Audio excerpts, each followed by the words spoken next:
We're on a mission from God.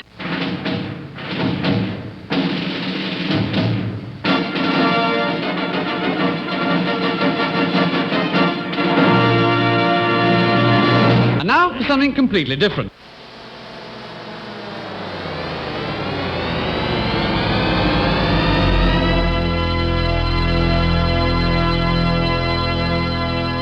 Let's get ready to rumble! Yeah, baby, yeah! This is Pastor Jolly John Lukomski, and I have with me... And I'm Pastor Matt Youngblood Clark, coming to you from Ascension Lutheran in beautiful South St. Louis. And we're saying a little prayer to the Lord because we're having some technical issues, and this is our second start at this, so we hope this won't be interrupted in the middle like the last one was. This is Wrestling with the Basics, and people, Matt, people they've been texting me, they've been calling me, we've gotten emails. Lent is over. When are we going to start having the 100 seconds of dumb jokes again, in honor, of course, of KFU's 100th anniversary? And I want people to understand we want to do this, but there's a supply chain issue going on. It's just really hard to get dumb jokes right now. It's not the administration. We don't want to blame the administration because they're doing all they can. And it's a very difficult situation because it's not just one problem. There's multiple problems that has caused this chain issue. For example, Matt, when did you have your first child? When did you have your first child? Yeah, I was, we were pretty young, John. Just 23 is when Noah was born. Yeah, and I was thinking, I was a little older. We were 25 when we had our first child. But as you know, because you're doing weddings and stuff, people aren't getting married now until their early 30s, okay? And then even after they get married, they're waiting several years before they have babies. Well, this means, of course, there's now a dearth of dad jokes. We've got that almost a decade of loss of dad jokes. There's a lag there. I see your point. You see what I'm saying? Yeah. People don't see the implications of, they think it's okay. We can wait until, no. Then we don't have any dad jokes. And of course you understand the bird flu, which has literally wiped out thousands and thousands of chickens. And so we don't have as many chickens crossing the road anymore. So we don't have that source of jokes either. Now, when we tried to do this the first time, you made an interesting point. You thought that the issue might be what, Matt? Well, I thought, see, I didn't know where you were going with this, John. I assumed maybe it was an issue with the tariff situation currently. And, some of these jokes are imported and there's a shortage right now. The budget of Wrestling with the Basics does not allow us, prohibits us from purchasing these bad jokes that are from overseas. I want to make it perfectly clear, however, that is not part of the problem because we don't want to do the foreign jokes, Matt. We don't want to be making fun. There was a guy in the seminary that every day he felt it was his duty, God-given vocation, to give me another Polak joke, a Polish joke. No. We don't make fun of people from other foreign countries. So that is not a factor. Hey, Lukomski, I've got a joke for you. Seriously, you're making fun, but that's exactly what it was. So no, it's not the tariffs, but there are many factors. However, my wife came up with a solution. Okay. Well, no surprise there. Lynn's on top of it. She's always thinking, maybe some of our listeners have some extra dumb jokes that they would share with us, right? Maybe they've got them stored away in the basement somewhere, or, maybe they, for exactly a situation like this, they've been stocking them up. We have the preppers who listen to us, and so they've been thinking, you never know when there's going to be a shortage of dumb jokes. So if you could share them with us, here's the email to send them to. It is www.kfuo at iCloud.com. Again, Wrestling with the Basics. So www.kfuo at iCloud.com. So send us your dumb jokes, and as soon as we get enough to do 100 seconds of them, we will doing that here on air. So I can't wait, John. I can't wait. And our apologies to KFUO for, all the phone calls have been coming in with people complaining about the lack of dumb jokes. I mean, I'm sure the phone lines have been tied up. They haven't been able to do anything else. So instead of calling, folks, just email your dumb jokes in, and we would love to share those over the air. www.kfuo@icloud.com. Although now they'll have that problem. Everything will be tied up with all the dumb jokes that are coming in. Oh, they'll be pouring in. I know. So they have to buy more storage space for their email server. It's well, that's right. We should have alerted them to that because they will need a bigger server now. Well, all right. We are well into the Easter season, and we have 2 Easter stories to share with you. Well, actually, one this week and the next week. Matt, the traditional greeting at Easter is "He is risen," and then what do you say? Then I'm supposed to say, "He is risen indeed." Don't say it. I can't help it. It's like a reflex, John. It comes out. But I actually preached this on Easter, and I made him stop right in the middle of that. He is risen indeed, hallelujah, because I wanted everyone to reflect on the fact no one said that on Easter. I mean, we can say it now, but there wasn't a single person who said that on the first Easter. The affirming, right, that he is, because they got the news, he's risen, but no one said in reply, "Oh, he's risen indeed." Instead, it was quite the opposite sometimes. Well, if you read it, Mark, I think the reaction was astonishment and fear. We did the Gospel of Luke this year, and Luke said they were perplexed and they were frightened. In fact, let's just read a little bit from the Gospel of Luke so people get an idea of what the original response was. Sure. There was no, "He is risen indeed." At the beginning of the Luke chapter 24, Matt, starting at verse 9 through verse 12. All right, so this is Easter Sunday morning, and we're talking about the women. It says, "And returning from the tomb, from Jesus' tomb, they told all these things to the 11 and to all the rest. Now it was Mary Magdalene and Joanna and Mary, the mother of James, and the other women with them who told these things to the apostles. But these words seemed to them an idle tale, and they did not believe them. But Peter rose and ran to the tomb. Stooping and looking in, he saw the linen cloths by themselves, and he went home marveling at what had happened." So there you go. It's an idle tale. They don't believe the women. Peter goes to the tomb and he marvels. And I know that in English, marveling is not necessarily a bad word. In fact, we went to the Champions of Magic on Easter weekend at the Fox Theater, and they did marveling things, sawing women in half and restoring them, and all kinds of things. But in the Greek, marvel is not a good word. In fact, you said you had your copy of the TDNT, the Theological Dictionary of the New Testament there? I do. It's right behind me, John. It's taking up a whole shelf. Well, I tell you what, rather than have you take the time, because it's a really difficult, there's lots of words in there, isn't there, Matt? It's chock full of Greek words. Yes. That's right. And it takes forever to find something. So let me I have it written out here, what they say. Marveling often express an attitude of criticism and doubt. Okay? Oh, yeah. All right. So it's not just a wonderment, but there is actually some doubt.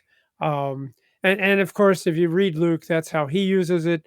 And the story of Jesus going to his hometown in Nazareth, we are told that all the people spoke well of him and marveled at the gracious words that were coming from his mouth. However, they go on to say, "But is this not Joseph's son?" And you know how that story ends, don't you, Matt? Yeah, not good. I mean, they turn on Jesus pretty quickly, it seems, and even threaten his life. Yeah. So much for marveling, right?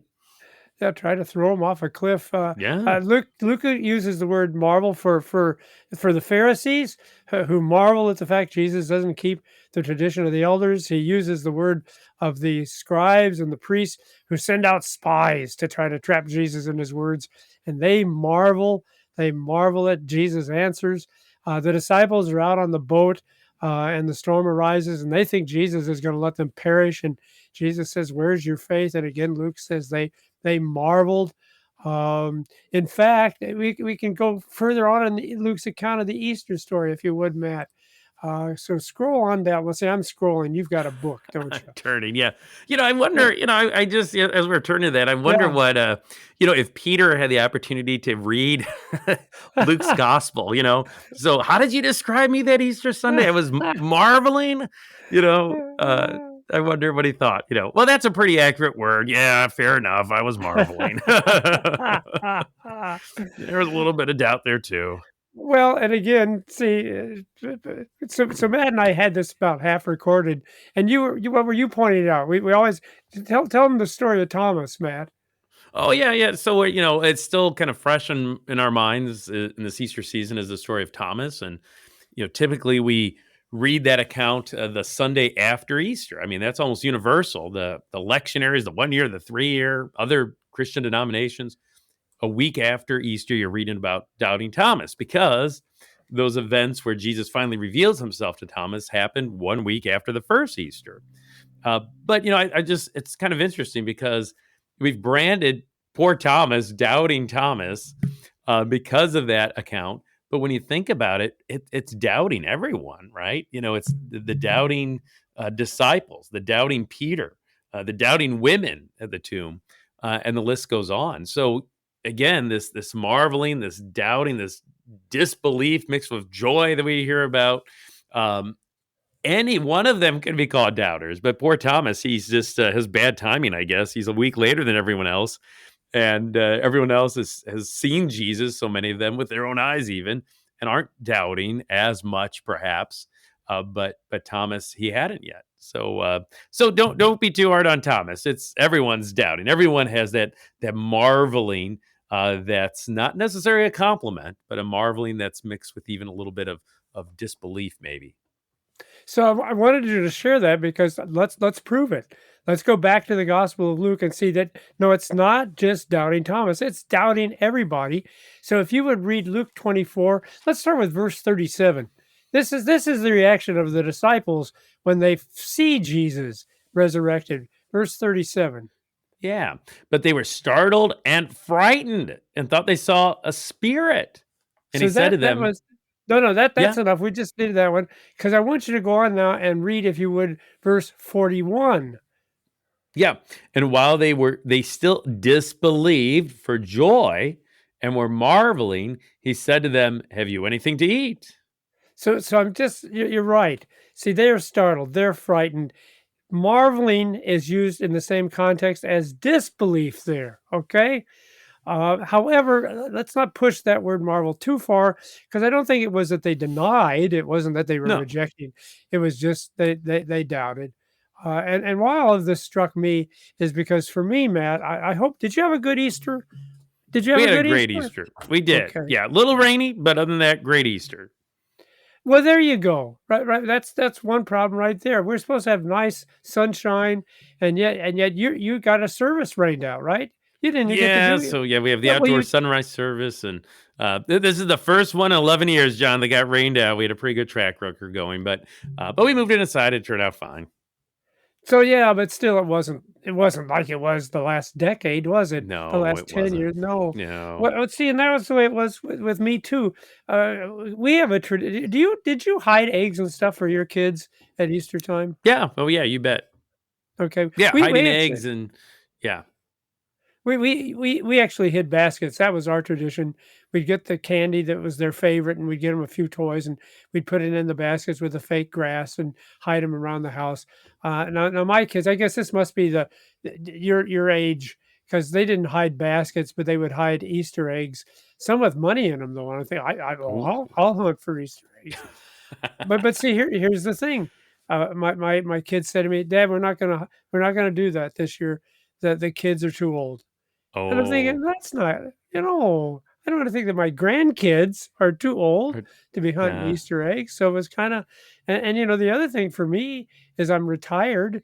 So, tell everybody what excitement Easter is for a pastor. Just share your own personal feelings about Easter. Oh, sure. Yeah. I mean, it is. It what this is disbelief mixed with joy. For Yeah. pastors, it's usually exhaustion mixed with joy Yeah. by the time we get to Easter. But yeah, the Holy Week, I think, boy, what a privilege to as a pastor just proclaim what takes place during Holy Week and Palm Sunday, and then Maundy, Thursday, and Good Friday. And I think recognizing all those things makes the celebration of Easter for me all the more joyful, right? Having reflected on Jesus' passion. And so, yeah, we come to Easter and it's a joyful time, but it's a lot to coordinate from a pastor's point of view, right? With music and with um, the services and the bulletins and the volunteers and the altar guild and the elders. And it's a joyful but exhausting time of year when we get to Easter Sunday. But it's great. It's great. I can remember It is that great. as a pastor because Love the it. church will be full and you Yeah. probably had choir sing and you do these special services outdoors that you would never do any other time of the year. Like I said, everybody's there to celebrate. And so as a retired guy, I kind of miss that excitement. I don't get to have that anymore. However, I also remember as a pastor, and I'm sure you'll verify this, that there was also the realization that the next Sunday there wouldn't be quite as many people there, you know. Yep. Sure. And, Yep. and the other thing that I'm sure you have also found is that schools may take off for Easter, but sin, death, and the devil don't take off for Easter.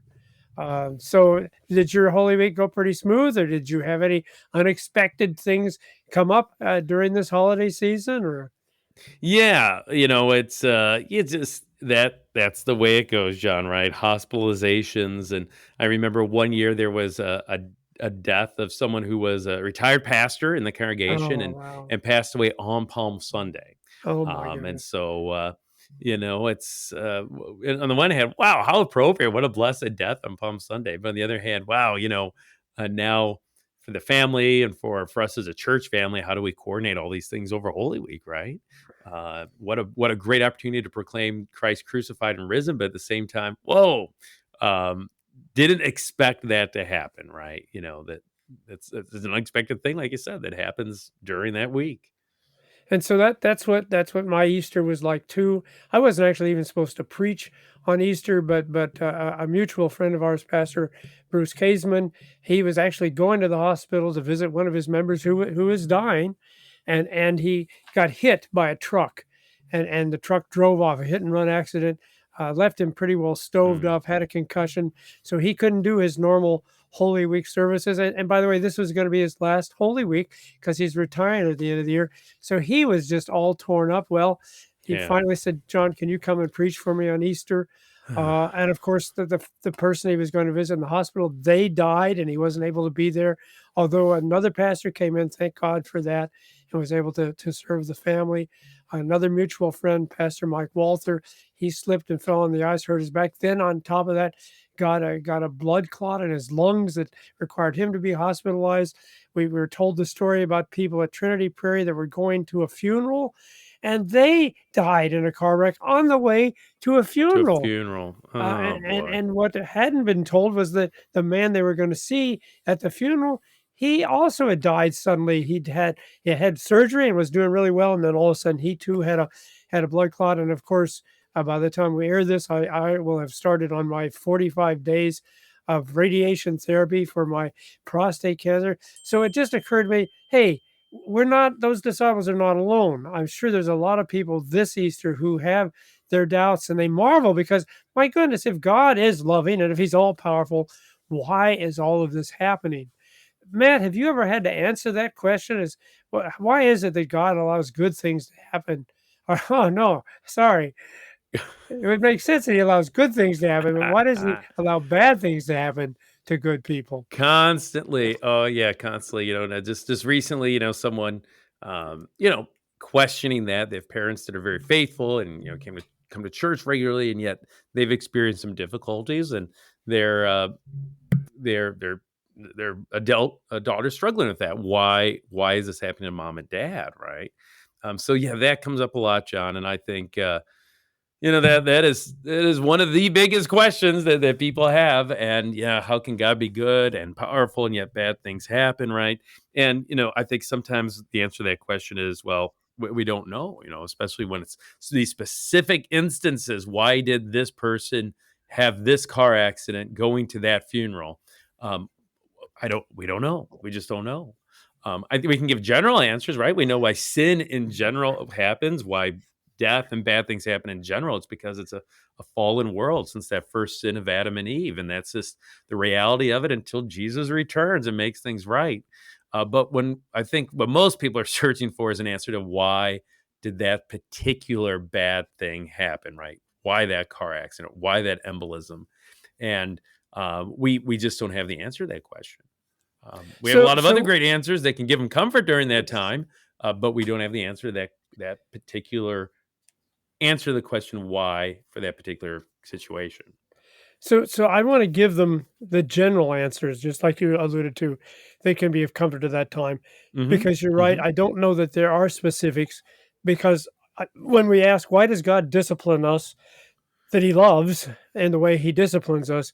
And I think that answer is probably as varied as the people he's dealing with are the situations they're in. That probably changes all the time. But the two things that I think when we look at Easter we can reflect on is number one, even if we respond to those things with marveling, with doubt, it doesn't change God. It doesn't change his love for us. It doesn't change his plans for us. Consider the fact that no one understood why Jesus was dying on the cross, right? And there were even Hmm. several of disciples who thought he shouldn't do that. But that didn't stop him. He did it because he knew that was necessary, because they needed forgiveness. You and I need forgiveness. Well, the whole world needs to have this sacrifice that takes care of our sins. And indeed, on the cross, he gives us kind of a word of comfort for those of us who question, who doubt, because he himself questioned, didn't he? My God, why hast thou forsaken me? He says. Now, of course, the difference is we don't really have any reason to question God, because God has said, I will never leave thee nor forsake thee. But in Jesus' case, yeah, for that moment at least, God had abandoned him. And as we've just said, that's the way it was at Easter. No one believed, no one said he is risen indeed on Easter. And yet, did he crawl back into the tomb? No, Nope. no, because he is risen. He is risen indeed. See, that's a fact.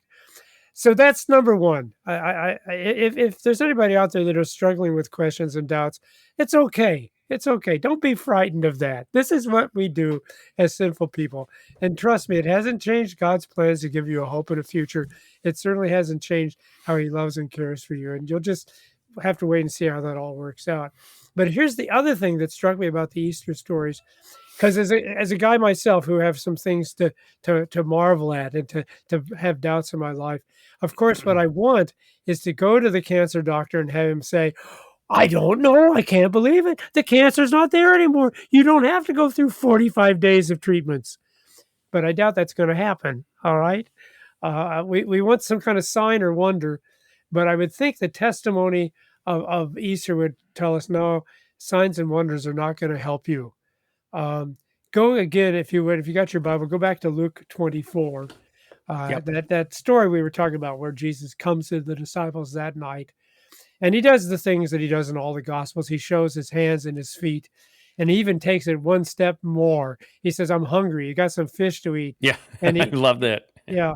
But see, the thing we misunderstand, he's not trying to give them faith when he does those things. He's simply trying to establish for them and for you and me that he literally, physically is resurrected from the dead. This isn't ghost Jesus. This is not a mass hallucination. This is not a myth that Christianity made up to teach the wonders of spring or something like that. I don't know why we would make up a myth like that.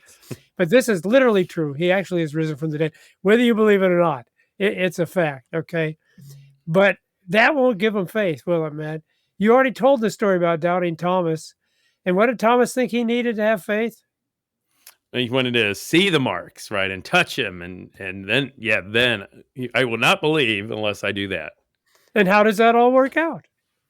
Well, What happens Jesus there? Jesus does out of his mercy come to him and reveals him and says, "Yeah, put your hand out, touch my side, just stop doubting but believe," right?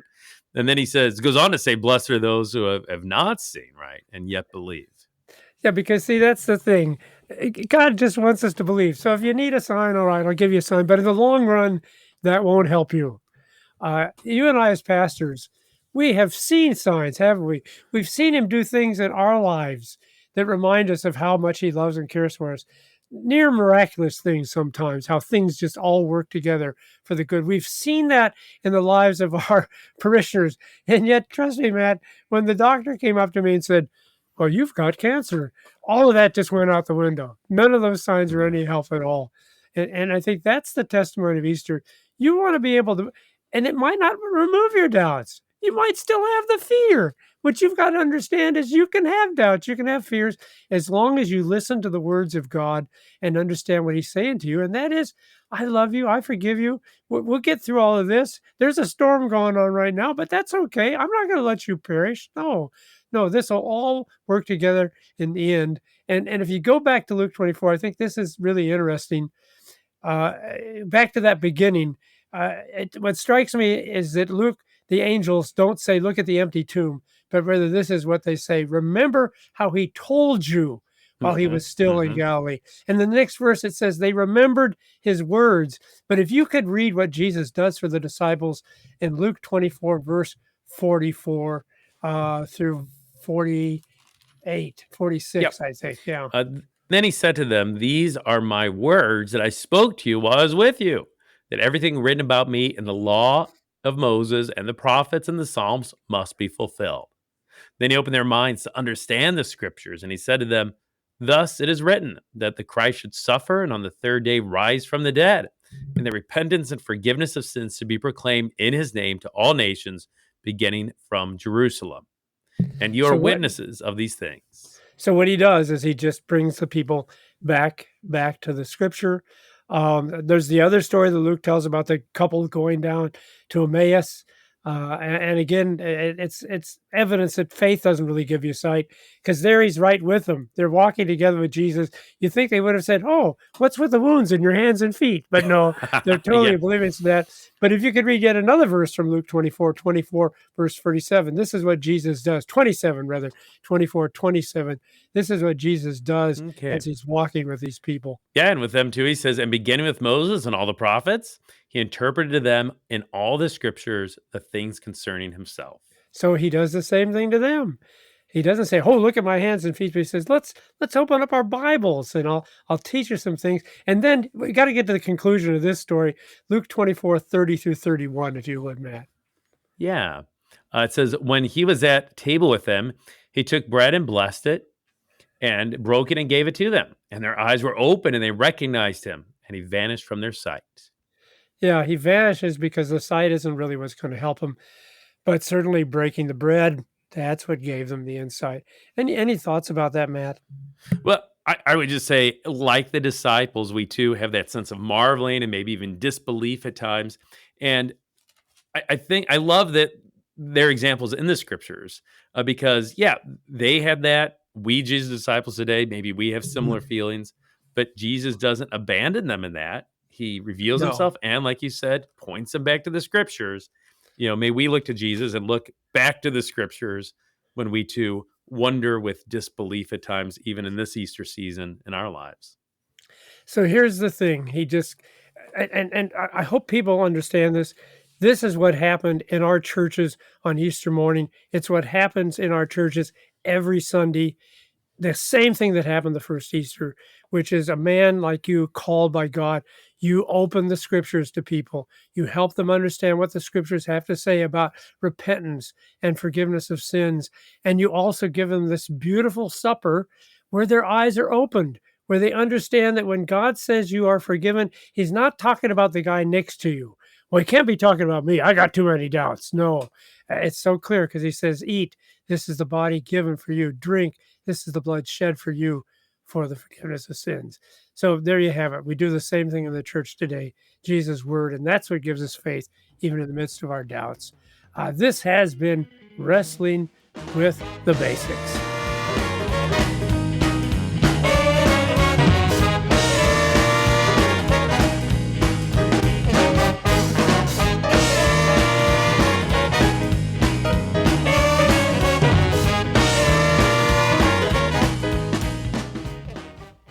Showing support for KFUO is now easier than ever. You can sport a KFUO shirt, swag, or even socks by visiting our online store. Go to kfuo.org/store and order high-quality KFUO-branded merch. You no longer need to wait for our annual share-a-thon for a chance to show your KFUO spirit. Visually share and wear this ministry out in the world by checking out our selection. Every purchase helps to support our proclamation of Christ for you, anytime, anywhere. Go to kfuo.org/store.